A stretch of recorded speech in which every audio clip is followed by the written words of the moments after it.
welcome back. It's so good to see you. So today we are going to be finding out more useless information. Again, from this book of useless information that I got for my birthday last year from the hubby. I really like this book a lot because it is 100% the most useless information ever, but it's interesting and I really like that. So let's go ahead and get started. Look, we still have this much more to go in the book. Quite a few more videos, I would say. Okay, so this chapter is called Holy Matters. I'm guessing it's going to be facts about religion, maybe? Interesting. Okay, it says Christianity has more than 1 billion followers. Islam is next in representation with half this number. The Norsemen considered the mistletoe a baleful plant that caused the death of Balder, a shining god of youth. But the mistletoe is like, I don't really know what mistletoe represents. I just know that you're supposed to kiss under it. But that's interesting. I wonder what they thought, how the mistletoe caused the death of Balder. I'll have to ask my husband. He's really into like Norse mythology, that kind of thing, so I'm sure he knows. I'll ask him. And if not, I'll just look it up. In Turkey, the color of mourning is violet. In most Muslim countries and in China, it is white. I mean, I really like violet. I think it's such a pretty color. It's interesting that it's the color of mourning. I just always associated mourning with like black. You know what I mean? Maybe that is a Christian or Catholic or something tradition. I don't know. Voodoo originated in Haiti. I remember, I think the first time that I learned of voodoo was like the Princess Frog or something like that. So I always thought that it was fake. And then I watched The Skeleton Key and I was like, wait, what? Because I think they use voodoo in The Skeleton Key as well. And I had no idea that voodoo was a real, like, thing or belief, you know? So, I don't know. Voodoo always seems kind of scary, but I've never studied voodoo, so I don't really know. Okay. Ukrainian monk Dionysius Exiguus created the modern day Christian calendar. Interesting. What does that mean, Christian calendar? Aren't all calendars the same? I feel like, is it like China or something? They have a different calendar. Like, and their years are labeled differently. But I feel like most of the world follows one calendar. Maybe I'm wrong. I don't know. Okay. The monastic hours are, I don't know what any of this says, matins, lauds, prime, tierce, sext, nones, vespers, and compline. I don't even know what anything that just came out of my mouth means. What? I'm not a very religious person, so I'm more spiritual. So these things,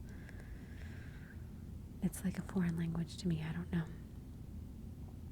The practice of exchanging presents at Christmas originated with the Romans.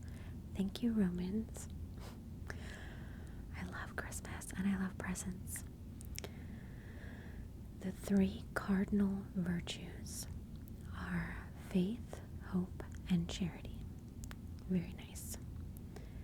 It was only after 440 CE that December 25th was celebrated as the birth date of Jesus Christ. Interesting.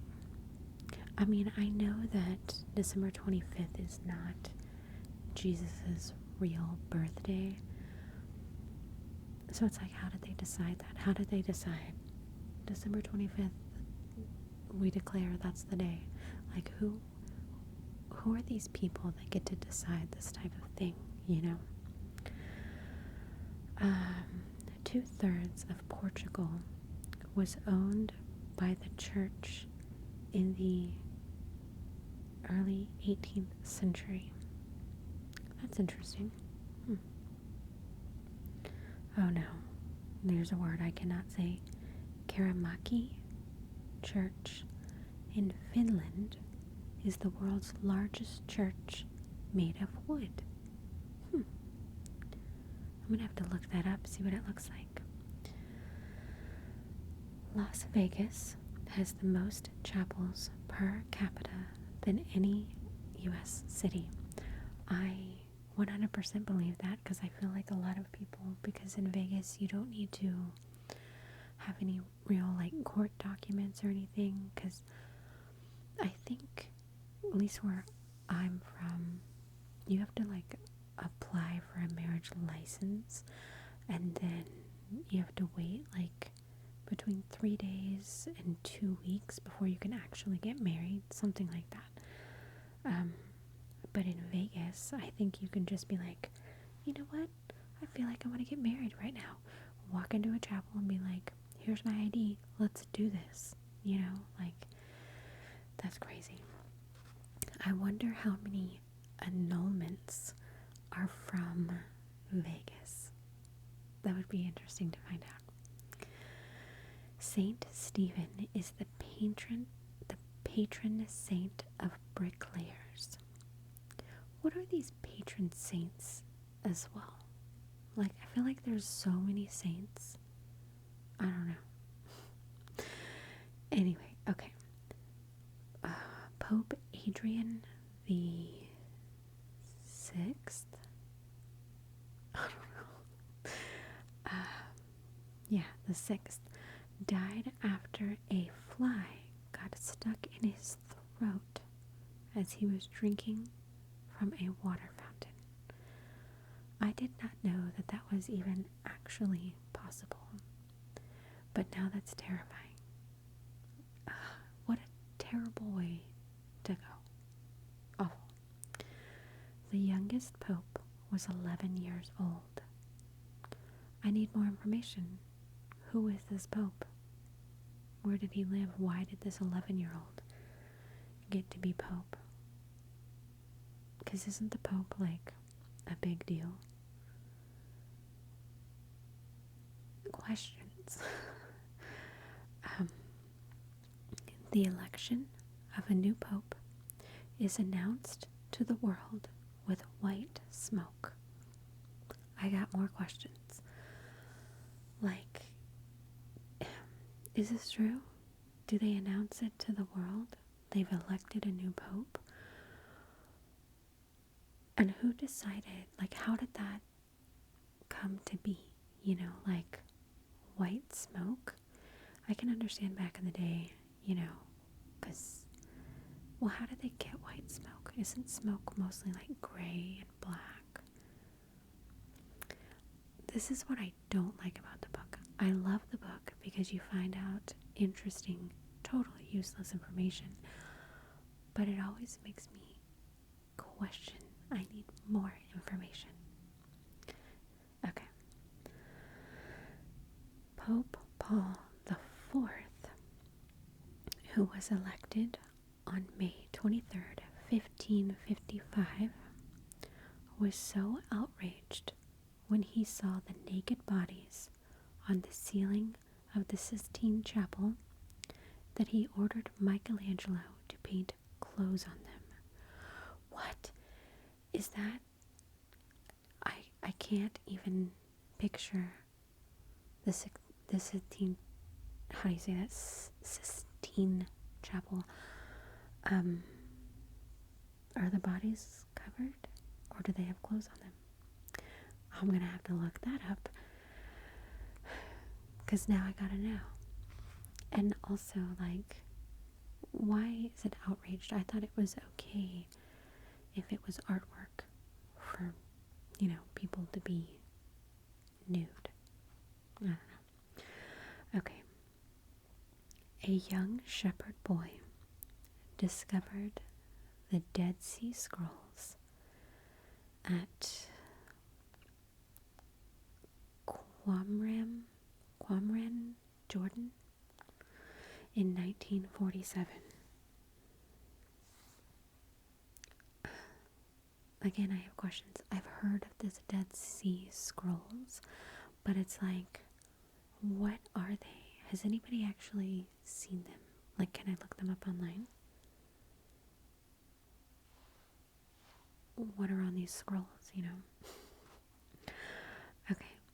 Snow angels originated from medieval Jewish mystics who practice rolling in the snow to purge themselves of evil urges. What? Okay. So, Jewish mystics were like, I feel like I'm a little bit evil, so I gotta get rid of this. What can I do? I see some snow, so I'm just going to roll around in the snow and then flail my arms and legs about and then get up and I'll be fine. They do this, they get up and they're like, ooh, it looks like a snow angel. Now I am cleansed of my evilness. And there's an angel to prove it. Is that like what? I mean, I know it seems like I'm making fun of it. I'm not. I would love to know the thinking that went into that. You know what I mean? I don't know. That's interesting. Okay. This says Buddhaology. Contrary to popular belief, there are almost no Buddhists in India, nor have there been for about 1,000 years. Although Buddhism was founded in India around 407 BCE and developed there at an early age, it was uprooted from India between the 7th and 12th centuries CE, and today exists mostly exclusively outside the country, primarily in Sri Lanka, Japan, and Indonesia. That's interesting. A temple in Sri Lanka is dedicated to one of the Buddha's teeth. A temple in Sri Lanka is dedicated to one of the Buddha's teeth. A whole temple is honoring this one tooth. What? Okay. Hindu men once believed it to be unlucky to marry a third time. I mean, they could avoid misfortune by marrying a tree first. The tree, the third wife, was then buried, freeing the man to marry again. What? Okay. So, back in the day, it doesn't say when, but it just says Hindu men once believed it to be unlucky to marry a third time.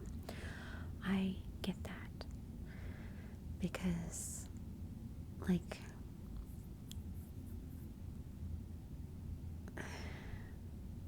you know, I think after your second marriage has failed, maybe you should just stop or wait until the right person. You know what I mean? Like, maybe you're marrying too quickly. I don't know. I've only ever been married once, so I can't relate. But I do know that people get married quite often sometimes. But if I was marrying for the third time, I'd be like, I don't know if it's gonna stick, but I hope it does. But to avoid this misfortune of the third wife, I know what we can do. We'll just marry a tree and then bury the tree. And then I'll just get married a fourth time. It's totally cool. And your luck and fortune will not be altered if you marry 4 times. 3 times, you better watch it, buddy. But 4 times, that's gonna work out. Especially after you marry a tree. What? What? Okay. Some husbands and wives in India who desire children whisper their wish in the ear of a sacred cow. I mean, isn't that just like speaking to the universe through a cow? I can see how that would work. But, I mean, why do you have to whisper it into the ear? I don't know. I don't understand how the whole, because it's like sacred cows. I don't understand that. Because that's one, I'm sure that I studied it in college because I took religion classes when I was in college, but I don't remember all the details because college was a long time ago.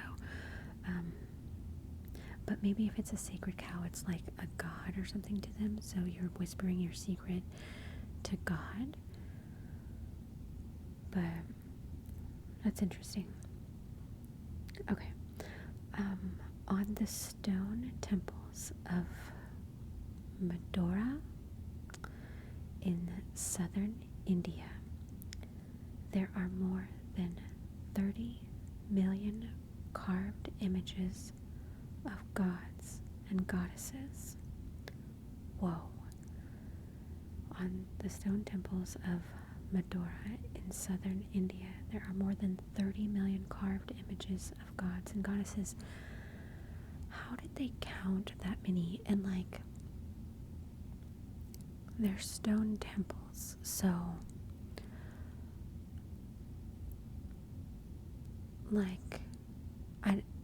are people just allowed to go in there and just add a little carving? How did they count 30 million? How big are these temples? I have questions, and I would love to see that as well. So interesting. Okay, I'm gonna go ahead and stop it right there because I can see my neighbor is pushing his lawnmower out, and I don't want that going on in the background. So anyway, I really hope that you enjoyed that. Thank you so much for watching, and I will see you soon.